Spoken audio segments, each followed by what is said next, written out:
I'd like to welcome everybody to today's presentation on parenting skills.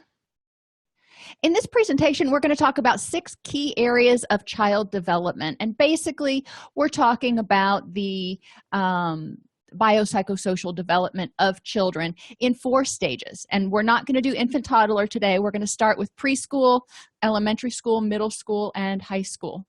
And then we'll identify key principles to help you deal effectively and work with or parent children.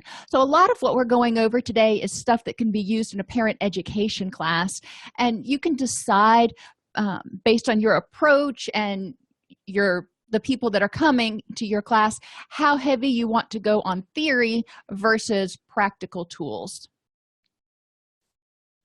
So one thing I want everybody to recognize is the fact that developmental age and chronological age may not be the same. And if you have a preemie, you are very, very familiar with this. My son was born 3 months early, so there was a huge lag initially in that difference between developmental and chronological age because when he was actually 3 months old, he was actually just getting out of the hospital. So we want to look at what the child is expected to be doing based on how old they really are, because chronological age is the time from birth and developmental age is what they're actually doing. Culture, environment, health, and personality all impact developmental age. So if it's a culture that is extremely stimulating, then the child may develop a little faster in certain areas than other children.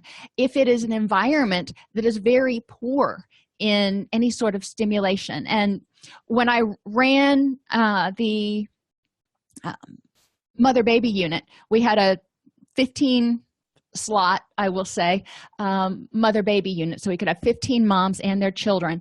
And one of the things that I found and that I worked on changing when I took over that unit was the moms didn't know how to parent. They didn't know what to do with these kids. Some of them did, but the majority of them would take their child and they would put the infant in a swing or in a car seat in front of the television and expect it to sit there all day long. There was no floor time. There was no play time. There was very little carrying and hugging and anything like that except for during feeding periods. So, that environment was very empty of anything that could stimulate the child. So, but environments that are very stimulating, where the child has things to play with, things to touch, things to see, those are things that are going to help stimulate the child. Their health. If a child is sick early on, if they have a lot of illnesses, and it can be, especially children who have problems with their ears, may have delays in speech. They may also have delays in walking, depending on what's going on, because if they're getting fluid in their ears, then their balance is going to be a little bit off. You know how it is when you get an earache. So health problems can contribute to delays. Likewise, good health, children that are more robust are going to be able to experience more things. And personality. Some kids are just, more reserved, more withdrawn. They need a little bit more time to ease into things. And then some kids are wide open. So their personality is going to impact the types of experiences that they choose to engage in. So thinking back to Maslow's hierarchy, we have your biological needs, and we're going to look at each of these for each stage of development, for lack of a better. We're not going to look at self-actualization because a lot of adults don't even get there, but we're going to look at the rest of it.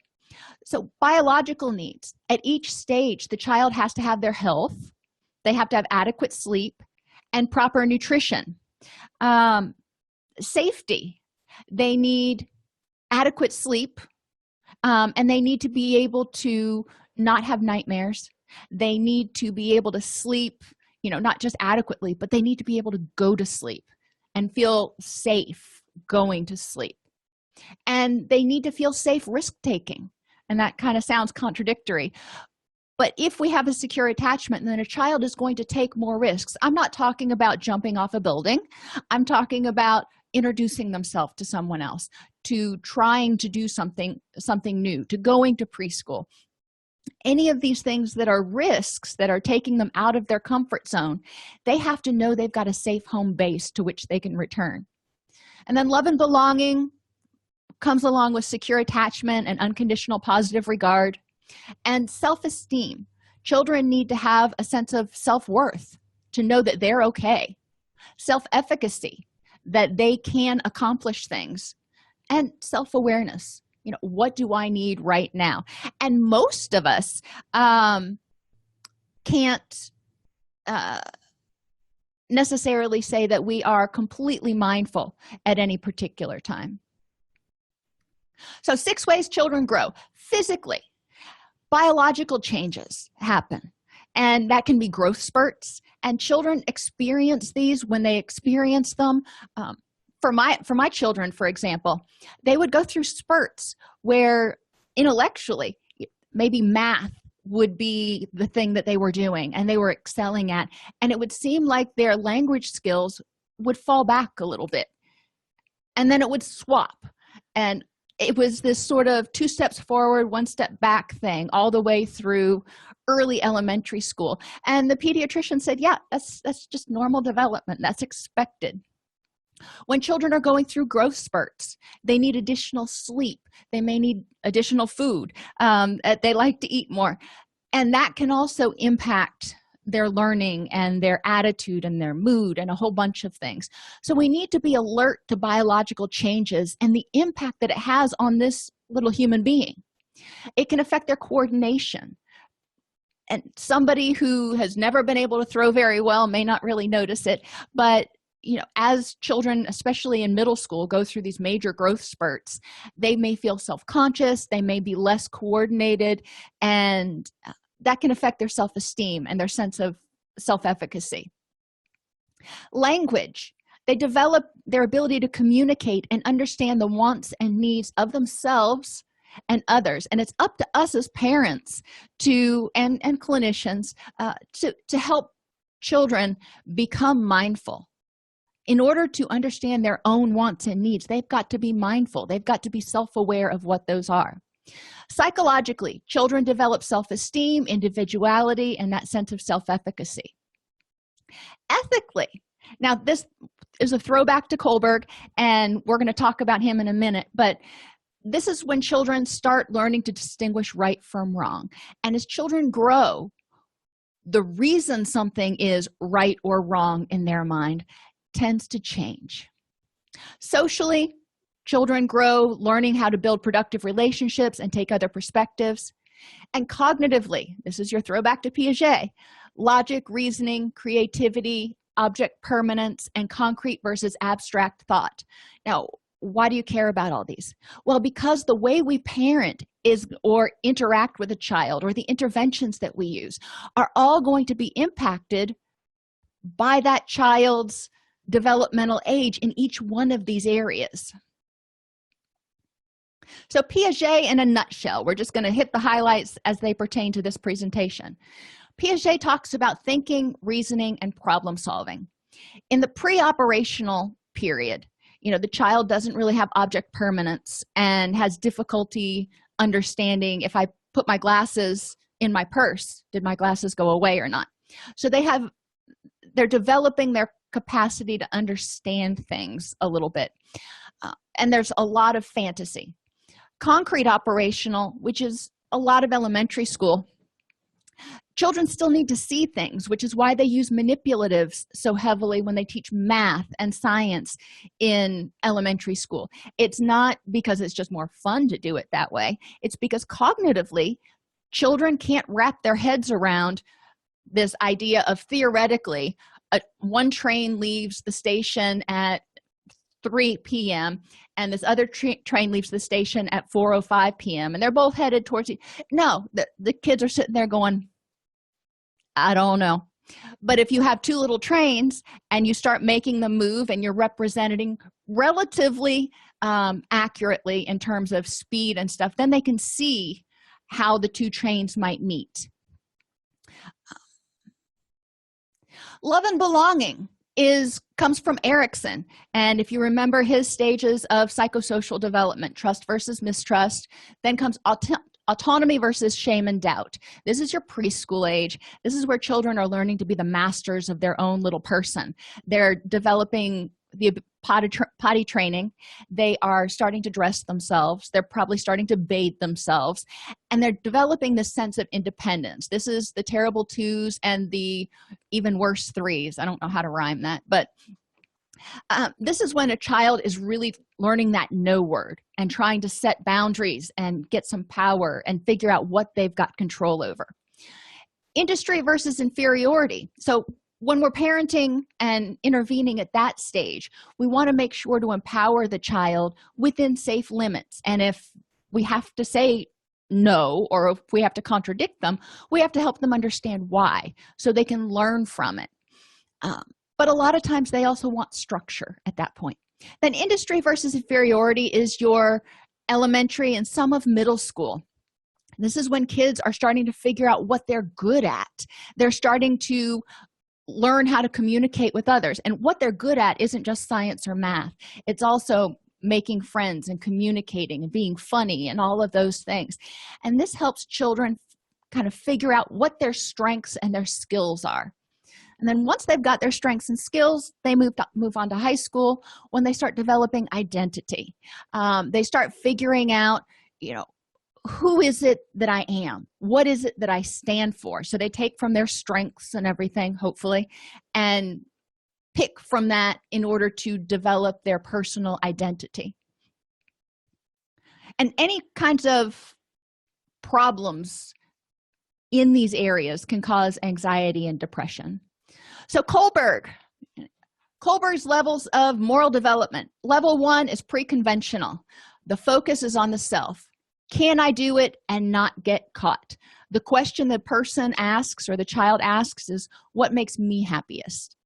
And you'll notice there are no ages on this, because Kohlberg said that, not everybody develops into future moral stages, but this is generally what we see. Generally, pre-conventional is, your younger children. What's going to make me happy? How can I get away with it? Level 2 is focus on others, conforming to the will of the group and figuring out what makes others happy and gets me approval. Now, you can hear middle schools coming out right here. And authority on social order. What does society say I should do? And for a middle schooler, society is school. They're not looking to the president and the laws and all that kind of stuff. They're looking to their microcosm of what is their world. What do they need to do to fit into their world? And then level 3 is post-conventional, and it focuses on principles with the social contract and human rights, asking, do the rules need to be changed to fit the current culture? Do I need to advocate? Do I need to be somebody that stands up and tries to fight injustices? You see this a little bit in some high schoolers, but a lot of high schoolers stay at that conventional level where they're really seeking approval from their social circle. So let's start with preschool. Biological needs, 10 to 13 hours of quality sleep. Now, I want you to think about yourself or clients that you've had and who've had preschool age children, and they work. They pick the child up from daycare at 5.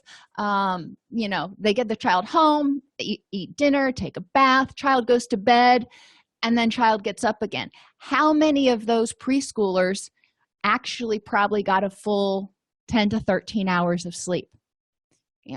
Not a lot, the way our society is. Now, what's the problem with that? Well, sleep, regardless of age. Sleep is when your body balances out. Sleep is when your brain restores. Sleep is when learning takes place.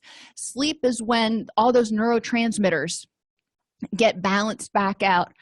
And sleep deprivation leads your body to think that it is in a state of stress. Because, think back to the, most primal times, the sick and the sickest, the slowest, and the sleepiest one is probably the one that's going to get eaten first by the big lion. So, when you think about sleep deprivation, your body, when you're too tired, keeps levels of cortisol higher. It keeps you on alert more. So how is this going to impact a preschooler? A preschooler is going to have difficulty learning. A preschooler who's sleep deprived is going to have difficulty developing, because learning takes place during those sleep phases. So they're going to have problems putting stuff together as much. They're probably going to be more irritable. They're probably going to have more difficulty concentrating. And we know that preschoolers have the attention span of a gnat. And that's okay. Everything is new to them, so it's really exciting. But if they have difficulty paying attention, then that attention span is even smaller. So we want to make sure that we emphasize the need for sleep and point out how many different ways it can help in behavior and emotional management. Exercise, 30 minutes of structured physical activity and at least 60 minutes of unstructured physical activity each day. Well, that's kind of, loosey-goosey on what you consider structured and unstructured. But we want the child up and moving about 90 minutes a day for preschoolers. And so this can be recess, this can be playing after school, this can be a variety of things. But it's ideal if you encourage the preschooler to not just sit in front of the Xbox. I see when I take my kids to martial arts, a lot of times their siblings are in the waiting room. And these children are just completely glued to their mobile devices, watching videos and cartoons and everything else. And so my thought is, are these children getting up and moving? So we want to encourage exercise. Exercise keeps the body healthy. Exercise helps get oxygen around, so people have more energy, and so the body can grow. Exercise has also been found to help with stress reduction and releasing of serotonin. So it can help kids be a little bit happier. A lot of times kids, especially once they get into school, but even in preschool sometimes, they have to hold it together. They have to be on their best behavior all day long. So when they go home, they've kind of been stuffing it in all day long and holding it together. They need to cut loose. So this is a great time for that 60 minutes of unstructured physical activity. So encourage them to not just come home and get in front of the TV. And that will help a lot with behavior issues later in the evening. Now, nutrition. Preschoolers need about 1,400 calories a day. And you might be going, oh my gosh, that's as many calories as I'm allowed in a day. Well, yes. Preschoolers are growing. They need more calories because their body is growing. Their metabolism is faster. Why do I bring this up? The same reason I bring up sleep, because the neurotransmitters are made from the food that we eat. So if they're not getting enough food, they're probably not getting the building blocks to make the neurotransmitters to help them concentrate, learn, be motivated, experience pleasure, all those things. Additionally, nutrition gives us the food we eat, gives us the building blocks to grow. So physical development as well as emotional stability can both be impacted by not getting enough quality nutrition. And 1,400 calories, we know, are not the same across the board. You can eat 1,400 calories of Oreos, which sounds really good, but it does nothing for your health. It actually is probably harmful. So we need to make sure that parents have access to resources to get good nutrition. Piaget, during this preschool period, kids need to start developing an understanding of things that are going on. So when they get in trouble, when they make a mistake, you want to use concrete examples, number one, and ask them, if the child goes and steals somebody's ball, how would you feel if Johnny had come over and stolen your ball? So that's concrete. They know what's going on inside them because they're very egocentric at this stage. They may not understand what's going on inside Johnny. So you may be able to take it to the different level after they've said, it would make me mad. Okay, if it would make you mad, then how do you think Johnny felt? Do you think Johnny felt mad too? And it can help them start developing empathy. Egocentric thinking is also popular or common at this age. It's about me. So it's important to clarify what is and is not the child's doing. If you come home and you are in a god-awful mood, which happens occasionally, making sure to tell the child, mommy's in a really bad mood today. It has nothing to do with you. I had a bad day at work, or whatever you want to share with them, however much information you think is appropriate. And then let them go with that, so they understand, okay, it's not about me, and it's not my job to try to apologize or make it better. Children at this age think in all or nothing terms. They have difficulty with sometimes, so consistency is really important when parenting a preschooler. And clarifying the media. Preschoolers, remember, they're still having difficulty with understanding fact from fiction. Well, they also have difficulty understanding whether something's ongoing or if it's reruns. So if you're watching a disaster, for example, a hurricane, or the Twin Towers going down, or whatever it is that the media is replaying 24/7 for weeks on end, to a preschooler, that means it's happening now and now and now, and it's continuing to happen. They don't really get the concept of video replay yet. So we need to explain to them, this is something that happened 2 weeks ago. It's not happening anymore. You're safe right now, because they can get really upset by it and traumatized by what they see, because they don't understand. And they also don't understand when it's coming into their living room on the TV. If it happened in New York or Australia or wherever it happened, that means nothing to a preschooler. They understand where they are right now. They don't understand how far away New York is from where they are. So we want to make sure we clarify these things for children. So in preschoolers, when parenting and using interventions, make sure to use concrete examples. You can use manipulatives too. You can also use, with training, you can also use dolls if they want to act things out. Now, dolls are, if you're doing any sort of trauma counseling, you probably need special training in that. But if you're just watching the child play or doing imagination activities with them, dolls can be somewhat concrete. Make sure to clarify all or nothing kind of terms for them, and help them understand the difference between what happened in a television show, which is fiction, and what's happening in real life, and whether it's continuing to be ongoing. Preschoolers need to feel this sense of initiative.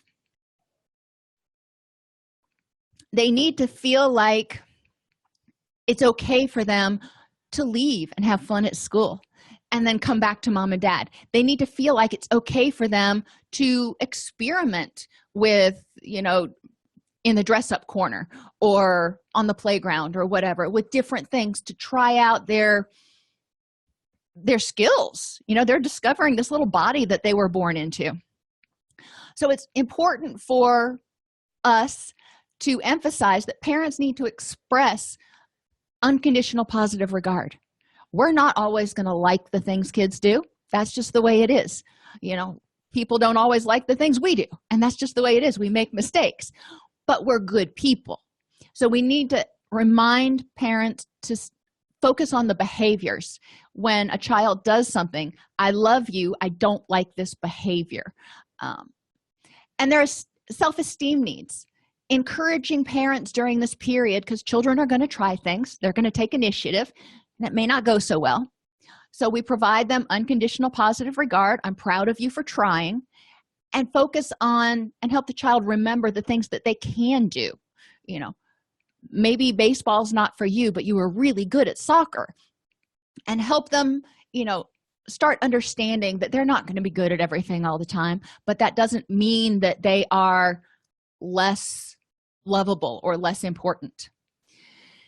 And during this preschool phase, and we all have been there, this is when children want a good deal. They want to know what's going to work in their favor and make them the happiest. So when you're reasoning with a child, at this point, asking them about whether it's the most socially appropriate choice to make, probably not going to go anywhere. So we want to ask them, or tell them why they need to do something and what the benefit is to them. So common observations in preschool: a strong attachment to home and family. We hope. If we don't see this, then as clinicians, or if you're a teacher, you may want to start taking a look at what might be going on there where the child is not attached. A short interest span. They're interested in cars one day and dinosaurs the next day, and a lot of projects may go half finished, but they're preschoolers. Projects for a preschooler should probably be an hour long, not a week long. They have short attention span.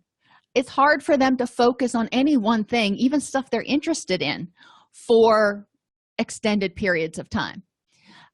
They are becoming aware of themselves and their own desires. They know what they want, whether they want Cocoa Puffs on the cereal aisle, or they want to stay up late, or they know what they want.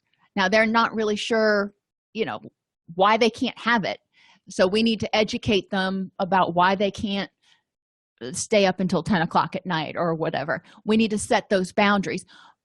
But they're starting to, they're figuring out what they want and what they need. They're imaginative, and they often think that things that are inanimate, like stuffed animals, can come to life. And if you think of the Velveteen Rabbit, I love that story. But a lot of children have difficulty understanding that toys can't come to life at this age. They're curious. They want repetition of enjoyable activities. At this age, boys and girls readily play together. You don't have this diversion nearly as much until you get into later years. They're still dependent on adults for getting their needs met. They need consistency and thrive on structure. Now, some children need more structure and prefer more structure than others, but they do need somebody, a parental figure, a caregiver, to set limits. Even if you're not providing a whole lot of structure, they need somebody to set limits and to say, you need to take a bath. You have to eat your supper, and make sure that they're doing what they need to do to grow into healthy, happy adults. Children are much less stressed if their environment is predictable. Now, that doesn't mean you have to do the same exact thing every single day, watch the same movies. No. But there needs to be a certain amount of consistency in their environment for them to feel calm. When they get to elementary school, now preschool, we talked about, maybe kids are still getting their 10 to 13 hours of sleep. In elementary school, a lot of children are not getting 9 to 12 hours of sleep. And it depends on the child how much they need, but 9 hours, not every child that needs 9 hours is always going to need 9 hours. When they're going through a growth spurt, they may need 13 hours.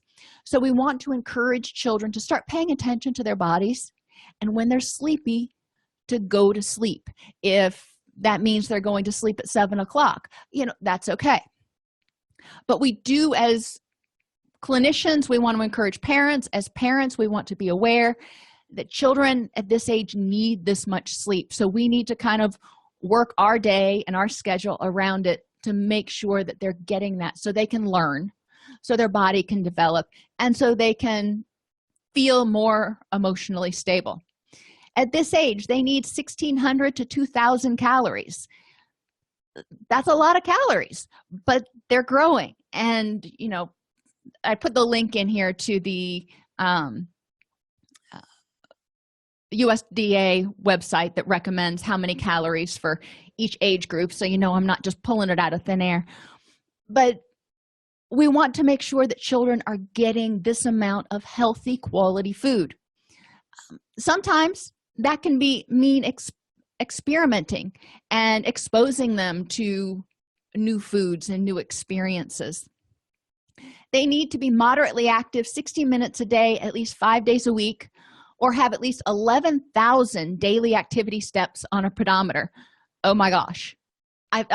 When I made this presentation, I started watching how many average daily steps I get during the work week.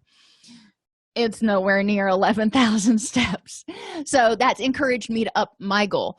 But children, now that we do have pedometers and we do have the fitness watches, it's a lot easier for us to help encourage children.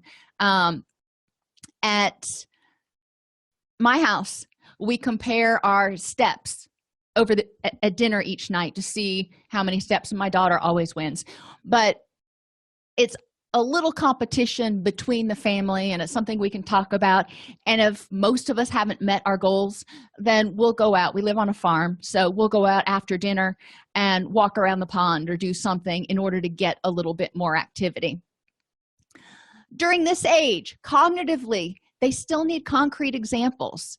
So we want to use activity analyses, for example, to break activities into their component parts, to help children see how, when you're playing soccer, for example, an activity analysis of soccer would look at dribbling, would look at kicking, would look at defending the goal. I should have picked something I know more about, but you're breaking it down into those parts. If they are cooking, now I know that one, they need to get the recipe out. They need to get their ingredients together. They need to measure the ingredients, yada, yada, yada. So this is an activity analysis that helps children start understanding how to go from nothing to something, how to have no skills or none of this done to something. And this is the beginning of goal setting, because then when they get older, if they want to run for student government, okay, let's break it down into an activity analysis. What do you need to do to get enough votes? How are you going to promote yourself, and etc., and have them break that down. But they're starting to learn how to set goals. At this age, they have less all or none thinking. In elementary school, they're focusing on a lot of different things, and they are able to focus on the sometimes. Sometimes I can get away with this. Love, belonging, and self-esteem. At this age, we want to emphasize the goodness of the child, model positive expectations, remember to teach acceptance of failures, and encourage calculated risk-taking. I'm thinking back to when my kids were in elementary school, and they were just learning and experiencing so much. I mean, they'd only been on this planet for 6, 7, 8 years. And so much stuff they had never even dreamt of. And they wanted to go out and explore, and they wanted to try new things. And this is the time that we really want to help them feel comfortable going out and take those calculated risks. We don't want them to go out and do something that we know they're going to fail miserably at. So we want to look at, what might you start with? If you think that what they're proposing to do is too much, start slower. And this is the calculated risk taking. When a child learns to ride a bike, first they start out with a big wheel, usually. Then they go to a bike with training wheels, and then they go to a regular 2-wheel bike. And that's calculated risk. We know with training wheels, the chances that they're going to wipe out terribly are a lot slimmer than just with the 2 wheels. At this stage, children are often thinking about being good and living up to what others expect of them. So we want to encourage them to openly communicate what their feelings and thoughts are, but we need to openly communicate about our expectations and our rationale for those, the whys. Why do I have to go to bed now? Why do I have to eat my vegetables? Why do I have to go to school? Why do I have to learn algebra? All of those things, we need to help the child understand that there is a reason for it, and how it will help them integrate and achieve the life that they want to. At this point, we want to help children identify who others are, because if they're conforming to what others expect of them, who are these others that we're talking about? What influences are they paying the most attention to? Reward conformity to expectations. Now that sounds contradictory to what I've been saying of, encourage them to try and encourage them to explore. Yes, but there are certain expectations that we want them to do. We want them to do their chores. We want them to do their homework. We want to reward them for when they're doing the next right thing and provide choices. Sometimes they have to do something they don't want to do. And remember from one of the other presentations a few weeks ago, you want to use the when then statement instead of if then. So instead of saying, if you get your homework done, then we can watch a movie, say when you get your homework done, then there's no question that it's going to be done. It's just a matter of when you get your homework done, we will watch a movie. So when then takes away some of those options, but you do want to provide choices. So you say, when you get your homework done, we can do something you would enjoy. What do you think that would be? So that gives the child choices for things that are under their control. They don't have the choice about doing their homework. Well, they could, but we want to try to take that choice off the table because they need to in order to pass. But then we do want to give them a certain amount of control and agency over their lives. Safety needs for elementary schools. Make sure they're safe and independent in their exploration. You're not going to drop an elementary schooler off at the mall and go, see you in 3 hours. That wouldn't be safe.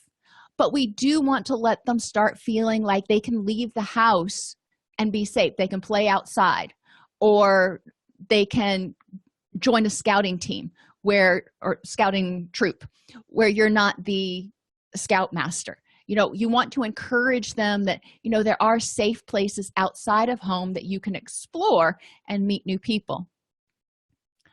You want to encourage cohesiveness in the environment, which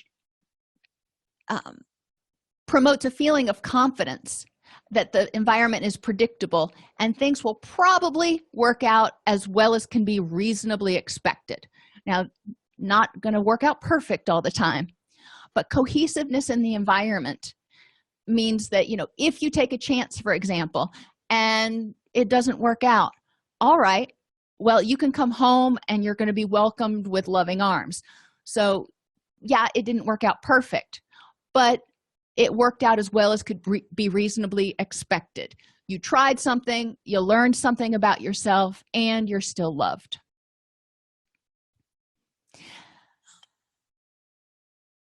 In elementary school, the observations, they have a little bit of a longer attention span, not as long. And one of the things I see in elementary school classrooms is children having to try to pay attention for 30 or 40 minutes. And I have college students that can't pay attention for 30 or 40 minutes. So we want to make sure that we're presenting information and presenting stuff in chunks that children can handle and giving them breaks. Children at this age have difficulty managing boredom, whether that's in line at the store, in the classroom, in church, wherever. So it's important for parents to understand they need to provide positive alternatives. Do I want to always rely on the mobile device? No, but there are some really cool apps that children can use when you're in a place where they don't have other options. If they can't, like standing in the line at the grocery store, they can't whip out a coloring book and work in that. So, there are some creative apps where they can learn their ABCs and their math and different things. But we do want to give them those alternatives. And that's another thing. When I was working with my children in elementary school, learning math was not their favorite thing. They found it to be rather mundane. And so there were a lot of activities and apps that were available that made it more gamified, if you will.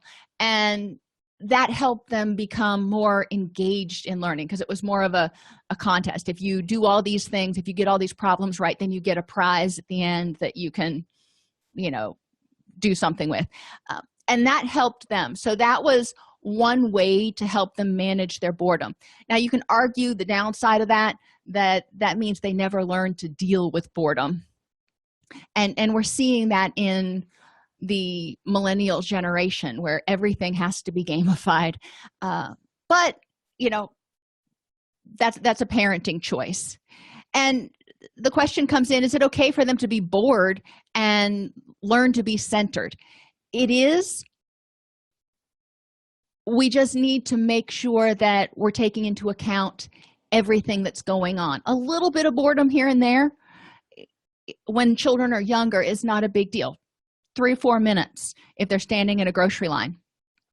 If they're standing in a grocery line that's 15 people long and you're there for 40 minutes, most of us adults are bored and having difficulty managing. So you need to think about boredom for children in terms of the length of time out, and that's what I generally suggest to parents. So a 5-year-old can probably tolerate being bored for 5 minutes. A 2-year-old is probably only going to do well being bored for about 2 minutes. When they're 2, they're usually in the stroll, in the buggy, and we can make stupid faces and sing songs, and that's easy. But paying attention and not getting upset with a child because they get bored quickly, when developmentally they just can't do any better at that point. At this age, they're aware of others and oftentimes willing to share. They desire acceptance from peers and express themselves freely in play and art, which is awesome because this is when we can start helping them develop their emotional vocabulary. They can draw it, but they may not know the words. So we can help them learn words like happy and elated and curious and whatever else. They want to obey the rules, so we need to explore their feelings related to nonconformity. When a child in the classroom breaks the rules, how does that make you feel? And help them start understanding their own feelings regarding people who don't do what they expect. They strongly identify with their own identified gender. And so at this point, they're going to start wanting to dress like the gender with which they identify. And they may seek affiliation with older siblings. Older siblings get more freedom. They get to stay up later. They get all kinds of perks from a 5-year-old standpoint. So they may want to hang out with their older sibling, who they may idolize too. The older sibling may not be quite as happy about this. So we want to help the elementary school child affiliate with friends their own age, but we also want to make sure that we have some sort of communication and time for that child to hang out with their older sibling, whether it's on Saturday afternoon or whatever. It doesn't have to be all the time, but it's going to feel like a huge rejection if your older sibling never wants to spend any time with you. Common issues in preschool and elementary: regression. A lot of times if there is a trauma or a change, maybe mom gets remarried, dad gets remarried, there's a divorce, there's a new baby in the house, there's a lot of things that can encourage a child to regress to that age where they're wetting the bed, where they're sucking their thumb, throwing temper tantrums.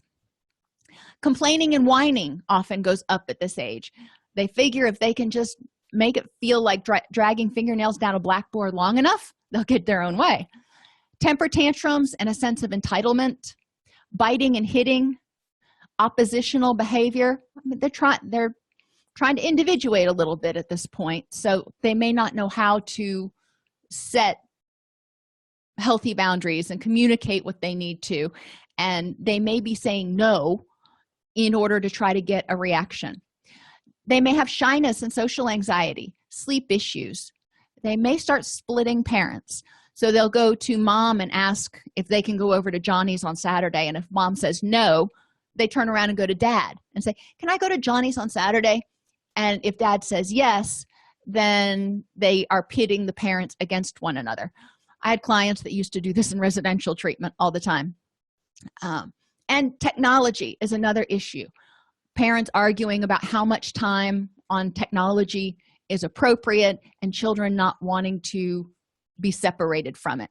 So questions to ask to address these issues: what is the benefit of this behavior, whether it's temper tantrums or biting or being oppositional? What is it getting this child? Because the child is going to do it if it's providing rewards. Are they seeking attention? Are they seeking limits?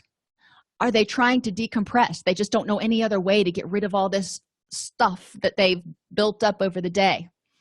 Or are they acting in self-interest? They're doing it because it's something they want. Thank you very much. And they're very egocentric. Does the child have the vocabulary to express what's going on? Regression, complaining, whining, temper tantrums, biting, oppositional behavior, all of these things can happen if the child has something going on, anxiety or stress or depression, that they don't know how to articulate. Did something recently change? So we need to look back and see, did their friend move away? Did they get promoted to the next level in school? Did they change teachers? Is the child going through a growth spurt? A lot of children will become a lot crankier when they're going through a growth spurt, and you may see more whining and temper tantrums because not only is their body changing, but their neurotransmitters are changing as well. Are either of the adults experiencing stress, anger, or anxiety? Well, adults, even though we don't mean to and we think we hide it really well, we don't. Children are extraordinarily perceptive, and when the adults in the household are experiencing some sort of dysphoria, the children pick up on it. And since they can't really identify what's going on, they don't know why they're unhappy, they don't know why they're stressed, but they know they are, they may start acting out. Is this behavior being modeled? Is there another child in the family or adult in the family that is modeling this behavior, so the child thinks it's a way to get his or her needs met? And how can I create a Kohlberg-centric solution? So think about the stage of moral development that the child's at. Are they trying to do what's best for them, that it's all about me? Are they trying to conform to norms and get approval from the parent? Probably one of those two at this age. So how can we help them make a choice that will benefit them? In middle school, children still need 9 to 12 hours of sleep and nutrition 1,800 to 2,200 calories. Exercise is now up in middle school to 13,000 daily activity steps on a pedometer. Oh my gosh. Cognitively, they're still thinking a lot of, in many cases, concretely. This is why they don't start teaching algebra until later in middle school and high school, because a lot of children are not in that formal operational place where they can think abstractly. Time and space can be understood and applied, but not as independent concepts. So they have difficulty generalizing from one thing to another. At this stage, we want to encourage goal development. So if they want to be on the football team or on the cheerleading squad or whatever it is, all right, envision the end, and then help the child work through it and say, okay, you want to be on this team. Great, that's awesome. So what do you need to do to get there? You need to try out. Okay, what are they going to test you on at tryouts? Okay, so those are the skills. Again, you're doing that activity analysis. So the child is basically working backwards to figure out what they need to do to prepare for the tryouts so they can get on the team. In this stage, the child needs to take calculated risks to identify strengths and needs to learn to accept weaknesses. And there is so much pressure, even in middle school, on children, and they feel like they're under a microscope, that it's important to provide that unconditional positive regard. With Kohlberg, interpersonal accord and conformity is where a lot of them are still reasoning, being good and living up to what others expect of them. So they want to be good, they want to follow the rules and live up to whatever their social circle expects of them. Safety needs, safe independent exploration. Still, we're looking at scouts, sports teams, hobbies, At this age, you're still not dropping them off, but they may be doing more sleepovers. They may be leaving home for a little bit more time than they were when they were in elementary school. Protect them from exposure to drugs, alcohol, and pornography. The brain and the body are still developing. The part of the brain that's responsible for impulse control doesn't even fully develop to the age of 25. So at this point, they can actually do a lot more damage to their body and brain through the use of any of these than they would if they had finished growing. And protect them from bullying, both virtual bullying, in chat rooms, Instagram, any of those things, and in real life, because if they're going to school, they're going to be seeing people. So there's bullying, but at this age, a lot of children are plugged into one another pretty much 24/7. They want peer acceptance, so they may need assistance figuring out how to choose peers. And that sounds overly controlling, but sometimes they just need to bounce ideas off of parents, and you may not love every one of their friends. And you can encourage parents to express the fact that I'm not crazy about what that person does. Again, separating the behavior from the child, and then letting the youth choose who they're going to be friends with. And they need to learn to accept individual differences, recognizing that even their best friend is not going to agree with them on everything. They can develop and pursue short-term goals, seek status through knowledge and skills. So we want to encourage exploration.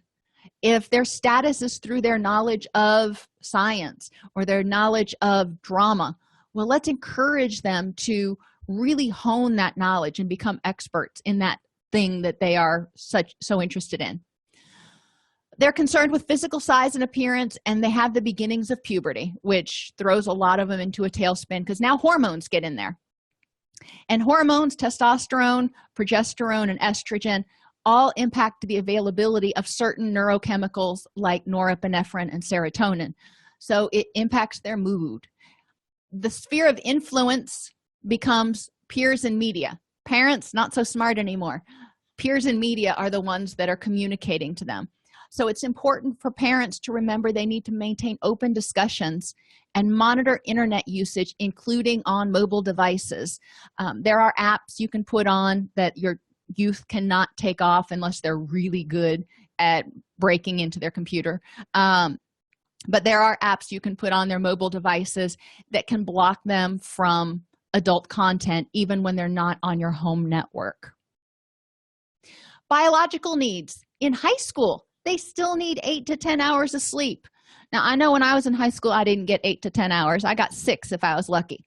And nutritionally, 2,000 to 2,800 calories per day. They need to be moderately active 60 minutes a day or have at least 13,000 steps on their pedometer. In high school, they are capable of formal operational thought. So they can use abstract thought and reasoning. Hypothetically, if this were to happen, what would be the outcome? Hypothetically, if I decided to do this, what would be the potential consequences, and can I live with the fallout from that? Use Socratic questioning to encourage problem-solving abilities and perspective taking. Instead of saying that is the wrong thing to do or that is a bad choice, ask the youth, what do you think the consequences of this would be? Ask the youth to think it through instead of telling them what your opinion or your thoughts are right away. Continue to emphasize dialectics, the fact that two seemingly contradictory things can both be right. Continue to develop problem-solving skills and encourage the student person to emphasize commitment, control, and challenge. Have them identify those things in their life that are important to them, those things they're committed to, their family, their faith, their pets, their friends, whomever. Have them identify what things in each of those areas they can control, and have them look at life as a challenge and it's a challenge to continue to strive to improve those areas and work towards those things that are truly important in their life. In high school, they're moving on to identity versus role confusion. So they're developing that ever fragile identity. So encourage appreciation of individual differences. Help them learn, when they do group work, not everybody's going to have the same skills. So this is when you synergize. If Sally is really good at note-taking and writing, and John is really good with doing the experiments, then when you do your chemistry lab, John will do the experiment, Sally will take the notes on it, and everybody else will put in input or something. But encourage them to, instead of look at what they don't have or what somebody else doesn't have that they have, encourage them to look at it like a balancing act or puzzle pieces that fit together to make a whole. Encourage them to start learning how to develop a win-win situation when they are communicating with their friends in order to handle conflict. This is what I need to have done, and this is how it will benefit you when it's finished. And it could be, I need help moving, and I will be extremely appreciative. That may be enough, but you want to help youth start developing these social skills now, and have them start developing and identifying their values. What's important to them? And parents can go online and print out a list of like 50 of the top values and have the youth look at it and identify the top 10 or 15 that they think are important, that they think characterize them, like honesty, loyalty, creativity, whatever. You can find the list. And these are things that if we plant them in the children's path, they can say, oh yeah, that's important to me. And then when they're starting to make a decision, they're going to think back on, one of the values that's important to me is loyalty. Am I being loyal?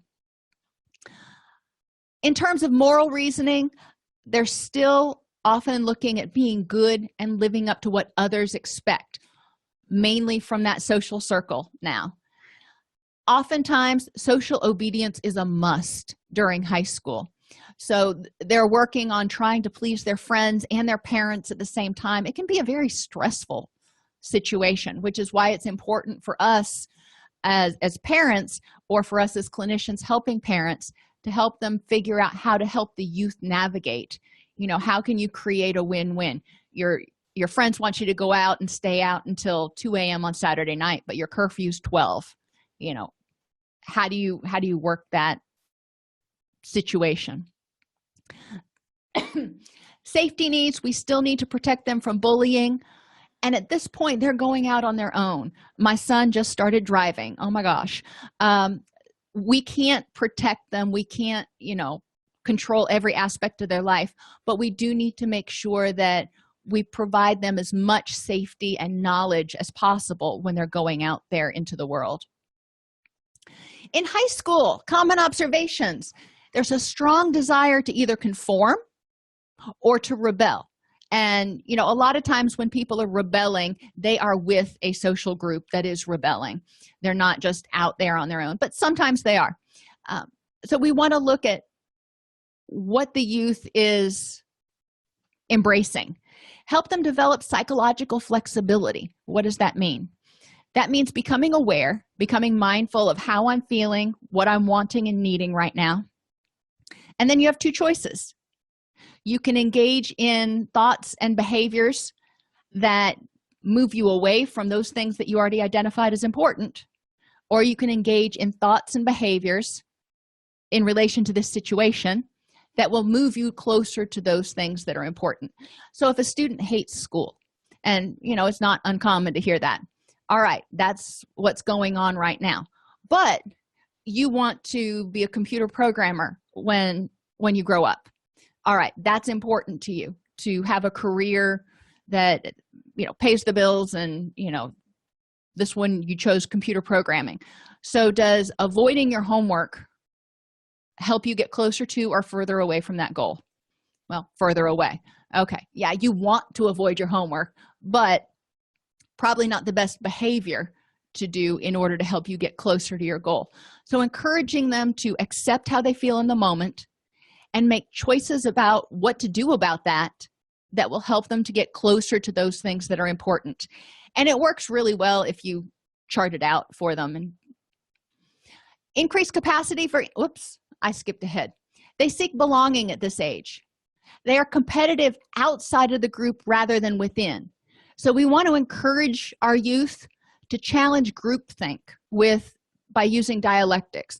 So if you happen to have a youth that's especially political, mine is, and he talks about groups in terms of huge generalizations, and we have to stop him and go, okay, let's consider the other person's point of view and how could they be right, or what points might they have that are valid, in order to help him get out of his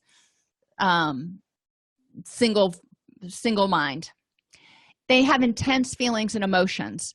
So because of growth, because of hormones, because of everything, because of identity development, we want to educate them about vulnerability prevention. Make sure they get enough sleep. Make sure they're eating enough. Make sure that they are doing things to encourage and increase the happy in their lives. All of those things are going to help them be less emotionally vulnerable. And you can look into dialectical behavior therapy on vulnerability prevention, really helpful with teenagers. Help them develop mindfulness and distress tolerance, and be patient with their rapidly changing interests and ambitions. They're going to explore at this point. They may want to be a project manager one day, an MBA the next, and an astronaut the next. Who knows? They don't have to make a decision right now. They have increased capacity for independence. So we want to support them taking on increased responsibilities, but criticize constructively. Not that's a stupid idea, but let's look at constructively what might happen here. My son briefly went through a phase where he decided he wanted to go from doing something in computers to going into law enforcement. And his dad was in law enforcement for 20 years, so I can't say no, and I wouldn't say no, but we looked at it and I presented my case against it, emphasizing the fact that he had to make the choice that was going to make him happy, but these were my concerns. And that was sort of constructive because it gave him some things to think about besides just the rosy picture he was thinking about. So you want to present constructive evidence, not emotional evidence. Youth are self-critical and self-conscious at this age, so encourage the development of healthy self-esteem and encourage them to do things and reflect on how they're a good person. And puberty continues. So things that we want to help parents as well as communities and teachers do. We want to help everybody, including the youth, have knowledge of health promoting behaviors and the impact of risky behaviors. That way they can make an educated decision. We want to help them develop negative attitudes towards substances and substance use, because a little substance can really wreak havoc in an adolescent brain. Encourage them to bond to pro-social culture, both online and in real life. Encourage somewhat of an internal locus of control. Internal locus of control, if you remember back to Counseling 101, means the youth believes that they have control over things that happen to them. Now, none of us has control over everything, which is why I say a somewhat internal locus of control. We need to accept there's certain things out of our control.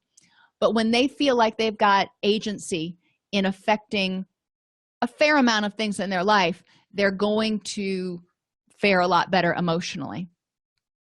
They view parents, teachers, doctors, law enforcement, and other adults as allies. They feel socially competent. They're involved in alternate activities, not just school. They have a sense of well-being and self-confidence and positive future plans and a view of the future. So all of these things can help buffer youth against depression, anxiety, substance abuse. If they have a sense of humor, if they're perceptive, if they love learning, if they're self-motivated, if they can figure out how to persevere, even if they're bored or they hate what they're doing, if they're creative, if they have a sense of personal competence and psychological flexibility, again, all of those things help buffer against bad things that happen and help them have a better chance of avoiding anxiety and depression and stuff. Family protective factors: close family relationships characterized by communication and compassion. Consistency in rules and consequences, expectations, and even personal behaviors. They want to see consistency, because a lot of times what we do is a whole lot more impactful than what we say to our children. So if we react a certain way, or if we do a certain thing, the child wants to see that consistently. Encourage parents to only have a few simple rules or expectations. The more rules you have, the more you got to keep track of. Involve the children in developing the rules. Post the rules visually. Teach the rules systematically.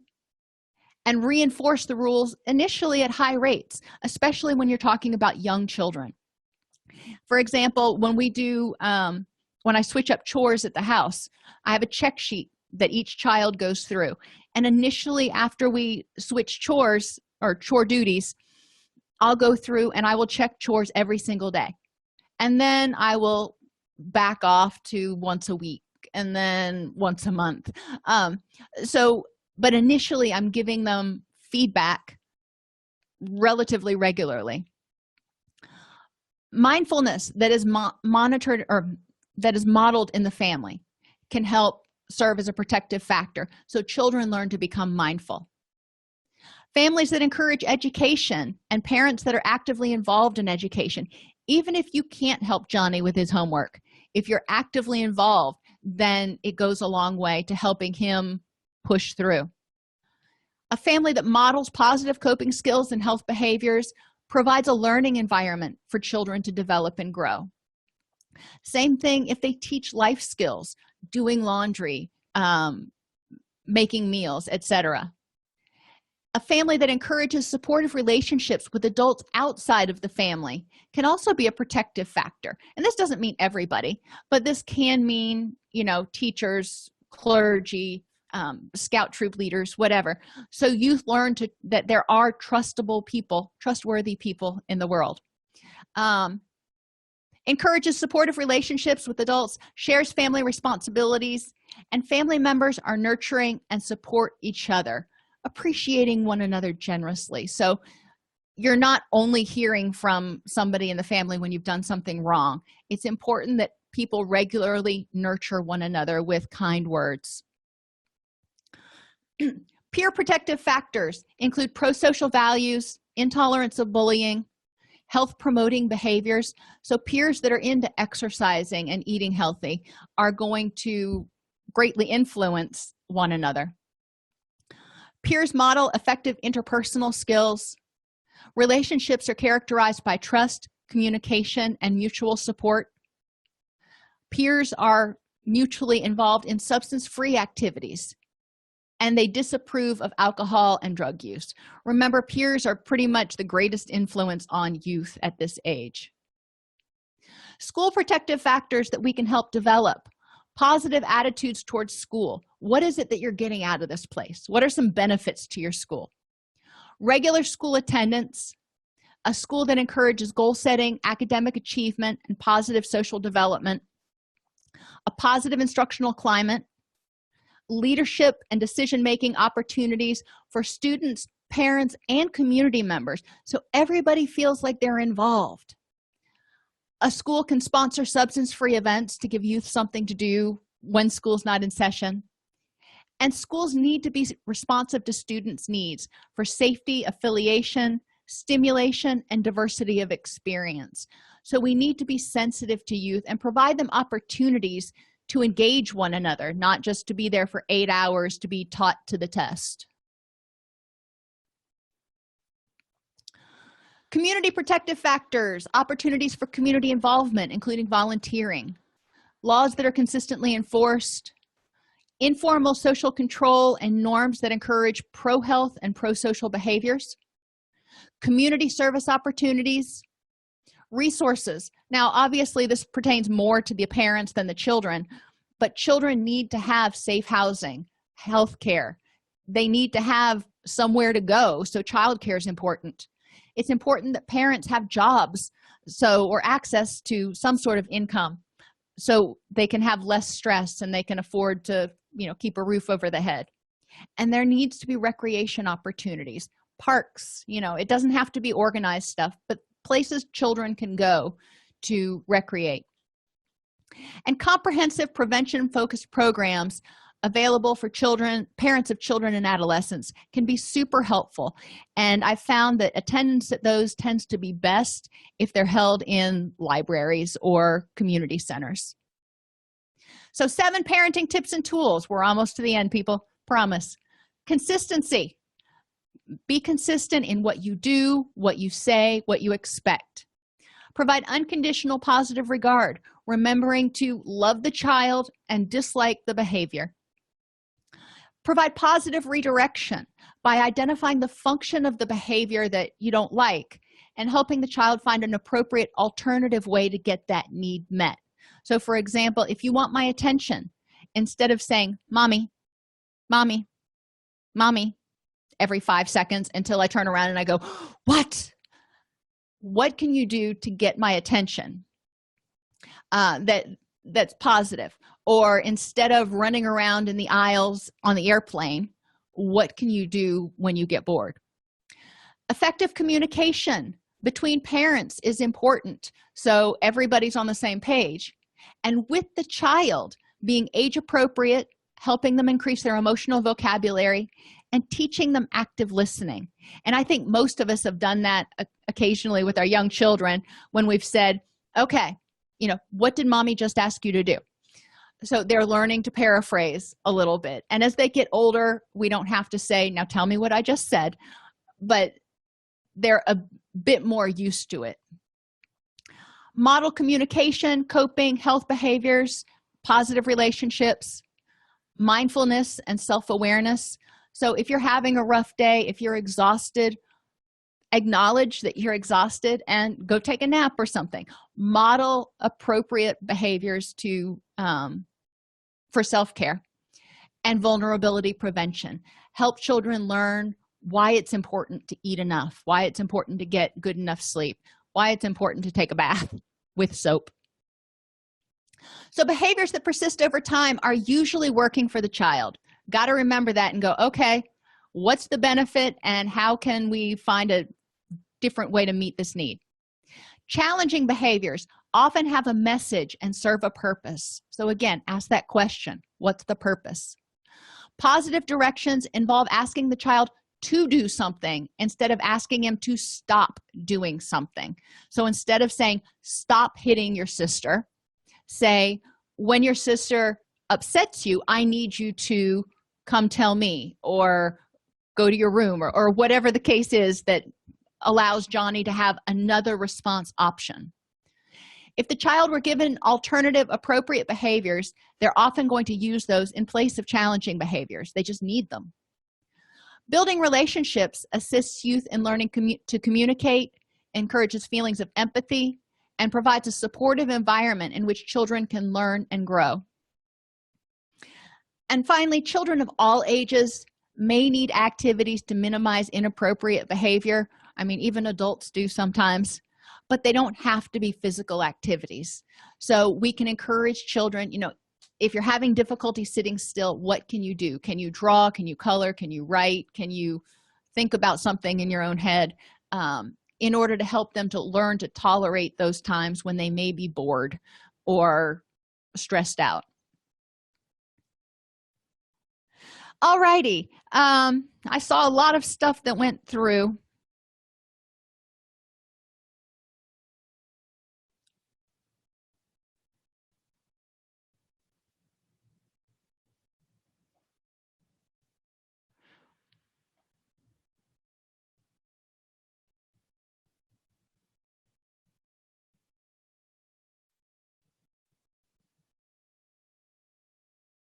And yes, the way we react to how things go, that models for a child, what's the appropriate response. How do I behave when something, if they tell you something, or they do something that makes you angry, what's an appropriate way to express anger. And if you like freak the freak out, then they may A, get scared, and B, develop a belief that that's how you respond when you're angry. So we do want to make sure that we model the stuff that we want our children to pick up on.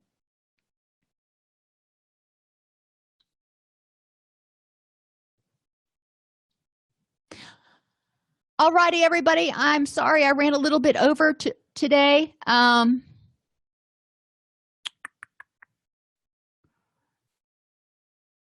Jason pointed out, for those of you who didn't see it, Ellen Satter's work on nutrition and the family is amazing.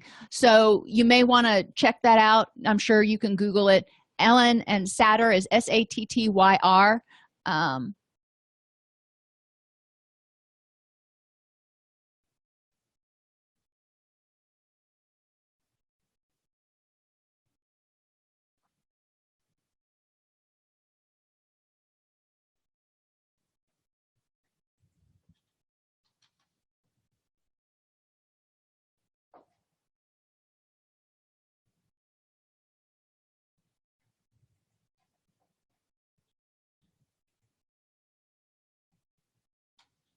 Okay, everybody, I'll see you on Thursday.